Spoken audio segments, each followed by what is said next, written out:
Well, howdy, nearly senior citizen here. Greetings, boys, girls, and to all of our non-binary friends, and welcome to this, a brand new day. Okay, smokes. I had terrible insomnia last night. Oh my. And it was heat-related, that sort of thing. It was joyous because I was both too hot and too cold at the same time. It's like, just the monetary scale doesn't matter here, but it's like if you're too cold from a range of 27 to 37, but you're too hot from a range of 28 to 38. And I was right at 32. So I was too hot, too cold at the same time. I could move a blanket half an inch up my body and I would instantly become too hot and sweat. Move it back down and instantly start to freeze again. I have been awake since just a little bit after 2, trying desperately just to, if not sleep, at least relax. So joy on that. Itchy upper lip. Head and nose. So, to front load the video, of course, hey, if you could interact with the YouTube algorithms and leave me a comment, that would be very, very cool. Greatly appreciated. If you could also toss me a like if you like what you see in here, that'd be very cool. If you could also subscribe to the channel if you haven't already, that too would be awesome. Definitely a thumbs up. And I like to say thank you to each and every one of my Patreon patrons. This list is to be updated soon. Bloody executive dysfunction. But it is these people that are helping to keep me alive, and that is a very, very good thing. I am greatly appreciated, and I just want to show my appreciation to these people. Thank you very, very much. And if you'd like to become a patron and help keep me alive, I have links in the video description wherever that happens to be. So if you could check that out, that would be cool. Thank you. Yay. So I'm really tired. It was just joyous again. So too hot and too cold at the same time, and been awake. So I'm really tired. I got like 2 hours worth of sleep last night. Ugh. It was also really tough finishing up my walkies as well. I went on my normal, for me, walkies, and yeah, it was like 5.5 miles, I'd say. And by the time I got back, my legs were just barely making it. Ugh. It was rough, so don't know what happened, but I still went through, and that was good. It was chill. I was not too chill. I mean, I was just wearing like this without an extra jacket because it was also warm enough. Didn't need that. Yay. Nice and damp. Threatening to rain, but didn't. So it was nice. I enjoyed that part. Very, very cool. Definitely a thumbs up on that. Yay. So hopefully soon I'm going to get the camera out, my little action camera, and then start recording some of the Christmas lights and stuff around downtown Shelton. And that'll be good. Definitely a thumbs up. Yay. Because of my insomnia, I have had troubles thinking coherently. So I haven't been getting a whole lot done. Like yesterday, I even had some falling asleep time without actually falling asleep. I was that close to falling asleep, but didn't actually, in sort of a half daze for way too long, where I was just staring at the same video and replaying it because I couldn't remember it after it was done. So things were very late, but at least I got stuff done, did some recording, and did some editing, and that was good. Definitely a thumbs up. Tried to be as creative as possible. Thought as much of things as I could when I went out walkies. That was definitely a thumbs up. You gotta try and be as creative as you can. As I say back here, seek creativity, because really your brain is use it or lose it. You know, if you do not use it, you are... It's not like a one-to-one thing, but learning helps do things like stave off dementia, because your brain is like your muscles. You just let it go weak, it goes weak. You have to keep thinking, you have to keep using it, you have to stay creative, you have to keep learning. It does help actually stave off dementia. It's not going to be anything like medication and a lot of those genetic type things you're not going to be able to stop. But any of those extrinsic, external factor things, hey, if you can guard yourself by keeping your brain active, then please do so. It is a good thing. And I do my best. I'm trying to think and be as creative as I can, while also trying to do what I can just to do things. I do have some stuff here.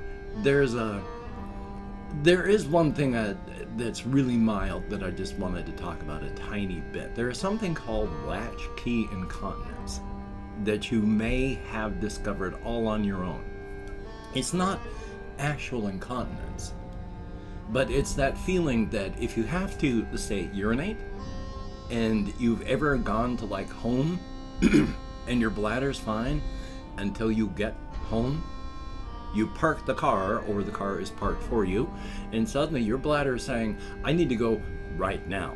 You've been fine for, say 20 minutes, half hour to get there, but all of a sudden your body cannot wait that extra 1 minute to get inside to where you can use the facilities. No, your body, as you drive up, says, okay, right now.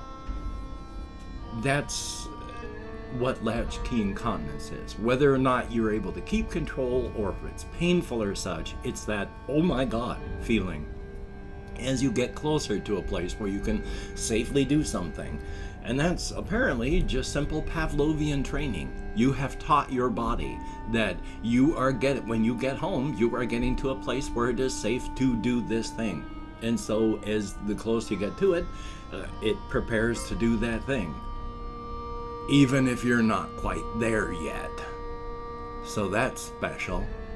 And apparently they talk about this it's a Japanese thing, and the name of it is something like Mariko Aoki, but this is apparently a real thing. But it is the urge when you enter a bookstore or a place where there are lots of books around, where you have to go and empty your bowels all of a sudden just because you're around books. So isn't that special? More Pavlovian training, probably because of the whole, hey, you're sitting down, nothing to do, you might as well read while you're there sort of thing. Hard to say. But it's funny that we actually have a name for it. And then real quick, I was learning about this one because, like I say, I watch a lot of science channels on YouTube. And one of them actually addressed something and answered a question for me that I've had for quite a long time. You know, they talk about direct current in electrical systems where all the electrons go traveling, and there's alternating current where instead the electrons are moving like this, and because the electrons are moving, that causes electricity. And yeah, that's all wrong. That's nothing how current and electricity works. It is not because electrons are moving through the cables. In AC, which is like, I guess they use, well, at least in the United States. I don't know if it's where else. I mean, it's probably used everywhere. I just can't remember, and my brain's not working properly. I'm probably thinking of just step down to different voltages. But with alternating current, it's just the electrons jiggling back and forth. How can your systems work if the electrons are just jiggling back and forth? It actually has nothing to do with the movement of the electrons. And they discovered this like well over 100 years ago when they were putting in huge cables for like communication and electricity, and they were having problems with the electricity because they put iron insulation around the cables, which affected the way the electromagnetic fields around the cables worked, and that degraded the electrical system. It's not the movement of the electrons. It is an electromagnetic field generated by the wire and what's happening to the electrons inside of it, but it is the actual electromagnetic field that is generated by the wire that causes lights and computers and cameras to work. Our universe is amazing, and it's very, very cool. We're learning more all the time. Definitely a thumbs up on that. It is good. It is good to learn. I enjoy learning things. Learning is fun. Also, not just learning, also talking about things like the whole inside, outside, and Crimson Kingdom, and the King and Crimson, and the relationship between them and everything else, because we do have to remember that on the inside, unlike our world here, where we sort of have overarching world government, and that you can sort of, if you need help, call out to others, and everybody hears about stuff, and maybe everyone just watches while you get crushed by someone who's being aggressive, but at least there's people there to make condemnations of it. But on the inside, there is none of that. I mean, when you go past the crossroads into the Crimson Kingdom, well, it's just the King in Crimson that is the authority there. Luckily for everyone, the King in Crimson is on our side. What could you do if they weren't? So, luckily, but there's no overarching government for anyone who's unhappy with the King in Crimson to go talk to another government or something above them, because the King in Crimson is the top. And in the Pale Domain, it is the Pale King that's in charge. And what the Pale King says goes. There is nobody to talk to if you're unhappy with the answer you get. In the Association of Sovereign Free States, I mean, they're just a mess. It's like, I've tried to describe it as, imagine Europe around World War I time, where everyone was nominally at peace with each other, while also having all these treaties with each other. And so one week you'd be happy with one country, and the next week you're like trying to crush them economically, and then the week after they're your ally again. That's what's going on in the Association of Sovereign Free States. They're contemporary, they're smart, they do what they can, but they're also people. And if you're unhappy with that, who do you talk to? There is no overarching governmental authority. Past those three things, through the one gate, the one door that I talk about in the southeastern United States, there is no one. There is no greater authority. If you're unhappy with the leader of wherever you happen to be, it's knuckle under and live with it, or try to go somewhere else. And that, of course, is the other part about places like the Inside and the Razor's Edge. They are actually slightly more cooperative, slightly more social. They do work more toward the common good than we here on the outside do. And part of that is just because of natural selection and social Darwinism.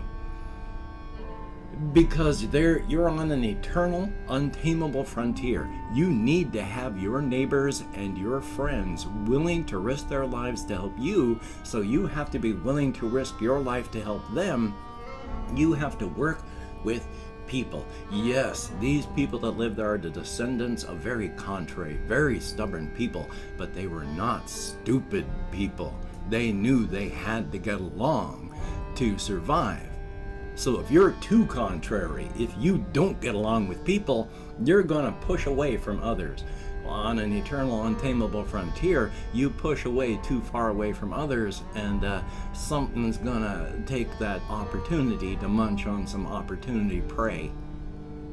And then you're gone, and you don't pass on your unpleasant genes.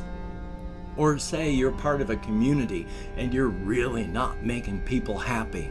They're really unhappy with you because you and your family are just not working with anyone. They're really displeased. You're a drag on the community. So let's say one of your neighbors just happens to be walking by the road and ducks behind a tree just in time because there's this big damn lizard come out of nowhere, and it's heading out toward your farm. Oh dear. Well, if you're not getting along with everyone else and you're just sort of a hassle to be around, maybe it'll be a day or two before they let everyone know that the lizard was going out to your farm. And then after 2-3 days, they'll go out and check. Usually they'll just find, scraps of cloth and bloodstains. So again, the problem takes care of itself. There are more of a cooperative, community-minded people, even as they are very contrary and very stubborn, because if you weren't, you got et.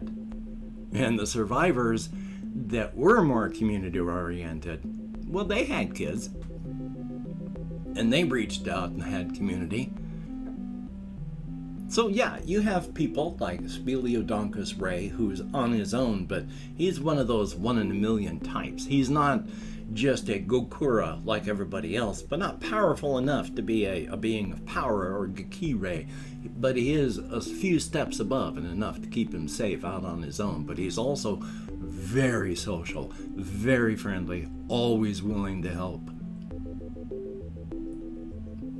And I've opened up 24 hours worth of comments in my community tab, and I'm going to go through and thank however many people have left me comments. Yay! Thank you very, very much, each and every one of you that does leave me a comment. Anything more than 0 comments is awesome. Thank you, each and every one of you that does leave me a comment. If I mispronounce a username, no disrespect is intended. I am an American English speaker, and even though I got an American Sign Language, well, with my insomnia and depression and ADHD and a whole raft of other problems, I'm getting better all the time, but we have Crystal Phillips, thumbs up and thank you very much. There's Chase Chrisman, greatly appreciated. I cannot pronounce this properly, so SHOROUQTAHRAOUI, thumbs up and thank you. We have Rockstar Zed, greatly appreciated. And then there is Call Sign Tallowwood, thumbs up, greatly appreciated. Ari Capistrant, you know, I actually remember your name.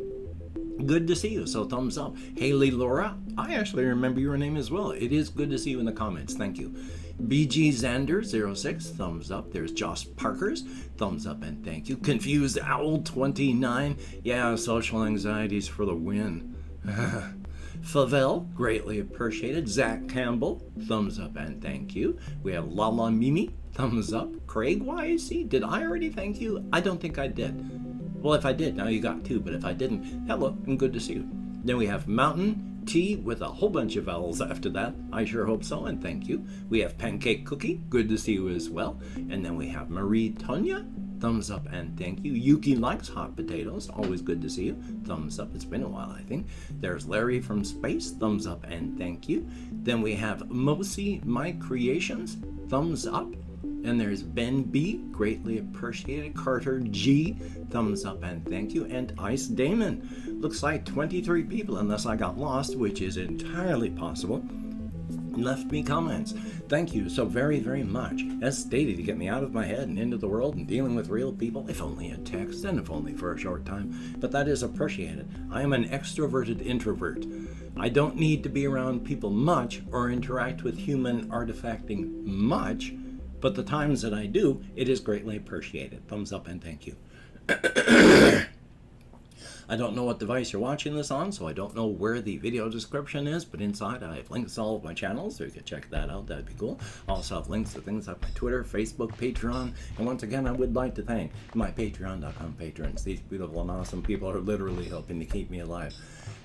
Even now, it's not doing it, so I'm still sinking, but I'm not sinking as fast thanks to these people, and that is greatly appreciated. So if you could become a patron, that would be truly awesome. And if you'd like to help me out without becoming a patron, I have a PayPal link where I'm not above grubbing for your spare cash when you're next to nothing. Any amount helps. And I do have a YouTube, an Amazon wishlist link where you can check that out with things like cat food and cat bedding and all sorts of stuff. Even a cute Baphomet plushie on there. So if someone could check that out, that'd be very cool. Definitely a thumbs up on that. However, do not feel obligated. I do not feel entitled. And if you cannot or you simply do not donate, I take all good wishes and I deposit them in the bank of my heart, where I am tingling in my sinuses. I'm going to sneeze here real soon. It hurts. I deposit them in the bank of my heart where I draw interest. So thank you very much. Yay! If you could toss me a like, I appreciate all the positive validation. Of course, if you could hit the notification bell on the subscription button. That wasn't English, but hopefully you understood what I meant. That would be very cool. Thank you very, very much. A very, very good thing. And of course, since I've already said the first one, seek positivity. I was a negative person for far too long, and it only hurts you and others around you. And seek balance. It's fun to bounce off the walls, but it's very, very unhealthy. And with the Kofefe bug still raging, please, you know what you have to do to be smart. Get the vax if you haven't. Get the booster now that it's been approved for everyone. I'm going to find out how I can get mine, and I'm going to do it. So, thumbs up for that. Until we meet again, you take care. Have a great day today. I will see you on the flip side, and that is a very good thing.